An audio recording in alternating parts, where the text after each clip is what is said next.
You know, this movie makes you wonder how many other people left home to study fashion in London only to find out that the place that they're living is haunted by ghosts. Let me know down in the comment section below if you're also one of these people. Anyway, let's talk about Last Night in Soho.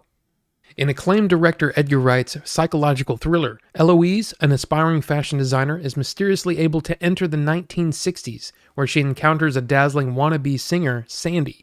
But the glamour is not all it appears to be, and the dreams of the past start to crack and splinter into something far darker. The movie stars Thomasin McKenzie, Anya Taylor-Joy, Matt Smith, Dame Diana Rigg, Michael Ajao, and Terence Stamp. You know, in a weird kind of way, this movie is almost like a sister film to Once Upon a Time in Hollywood.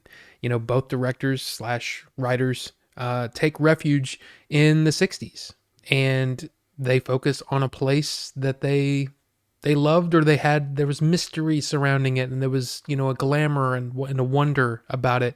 It's kind of interesting. Like, I feel like in the future, both of those movies, Last Night in Soho and Once Upon a Time in Hollywood, should be like a double feature. I think it'd be pretty cool. This is a different film than anything else Edgar Wright has ever done. I can't think of one that even comes close. A psychological thriller? I mean, not really something that he's known for. I mean, he's done comedies, he's done, you know, stuff like Baby Driver and Scott Pilgrim. I mean, the guy's a visionary when it comes to direction, to the camera work, to editing. All of those things come together to make a really entertaining package, and Last Night in Soho really is no exception. Edgar Wright said that the story had been sort of kicking around in his head for many, many years. It's heavily inspired by Roman Polanski's Repulsion, and he based the character of Eloise on his own mother, who apparently said that she saw ghosts and stuff, which is kind of interesting. But he brought in Christy Wilson-Cairns to help write the screenplay, who she also wrote 1917, and she put in a lot of things that, you know, things from her own life, you know, inspirations from her own life, such as, you know, at the very beginning, you know, she's almost verbally accosted by a cab driver and it makes her feel uncomfortable. And then the place where Eloise works is the same pub that Christy herself used to work at, which I thought was a really cool touch. I think the writing is fantastic. The story is great all the way up until kind of the last 20 minutes or so. I'm getting too far ahead of myself here. The acting is absolutely fantastic. I mean, you've got Thomasin McKenzie as Eloise. She plays the part with a wide-eyed wonder. I find myself immediately on her side and like wanted her to be okay and all that kind of stuff. Anya Taylor-Joy plays Sandie. She's Anya Taylor-Joy, and if you've seen her in the last 5 years doing any work, you're kind of like, oh wow, okay, she's a star. Yeah, Anya Taylor-Joy is amazing. Matt Smith plays Jack, and he's who Jack needs to be, and he's very he's a bad guy, and it's kind of fun watching him work. Dame Diana Rigg is in it, and unfortunately, this was her final performance. But she gives it her all, and I think that she does a great job of giving you that sort of levity, I guess, that the story needs. But then, yeah, the things happen, and wow. But the way that this movie is put together, and I'm talking about the way that it's edited, the way that things were shot, you know, this beautiful combination of old school camera tricks and CGI to tell this story. It's awesome. In fact, I've already seen it twice. I want to watch it again just so I can sort of try to pick up on where these camera tricks happen and where, okay, that was CG right there, but okay, this is I love that kind of stuff. And the way that it looks, there's something about the 60s that's just cool.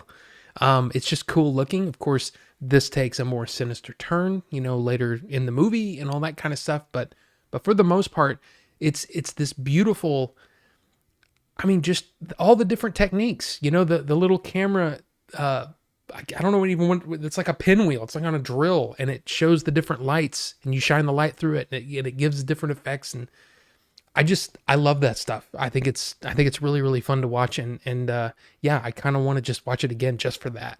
But as I said, the story The story is pretty freaking awesome, all the way up until the point where I kind of feel like it loses me in the last 20 minutes or so, where it's kind of like, okay, all those things happened. Okay, which is it's kind of one of those things where I don't know. I'm being told such a fantastic story up to that point. It doesn't feel like it takes away from it too much, if that makes any sense. It's hard to ding the movie for that. It's such a weird thing. It's kind of like somebody telling a really, really great story, and you're sitting there and you're just kind of captivated listening to this person talk. And then at the end, it's like, well, yeah, and that's pretty much how it happened. And you're kind of like, that's it? Oh, but still, that was a fun ride. It's weird to try to gauge this movie, like, or to sort of rate it, because it starts off in a very, I don't know, you kind of know where you think this movie is headed, and then it, like I said, the last 20-30 minutes or so, it takes a turn where you're like, oh, okay, we're doing this now, got it, okay. And it's like, wow, it's wow. And I think a lot of people, if you just thought it was going to be a psychological thing, that's one thing. But no, it gets pretty gory toward the end. So it's kind of fun, but to me, it doesn't quite work as like a horror film. You just kind of have to think of it as more of like like a psychological kind of suspense thriller thing. So even though I wasn't crazy about the ending, I'm still going to give this 3.25 out of 4 stars. I think it's highly recommended. It's so much fun to watch. And stay tuned during the credits as well, because they got shots of Soho during lockdown. A place that's sort of like Vegas or New York City, the city that never sleeps kind of thing. It's sort of like that in Soho. And yeah, it was kind of nuts to see that. So, last night in Soho. Are you like me and you watch this movie and you say, hey, ending wasn't 100%, but I had such a good time that, yeah, it's freaking great. Or are you like, hey, that ending kind of ruined everything? Let me know down below what you're thinking, and we'll talk about it, because that's fun. So thank you all so much for watching, and we'll see you on the next one. So, that's bad. That's a terrible joke. Don't do that. Don't even do that.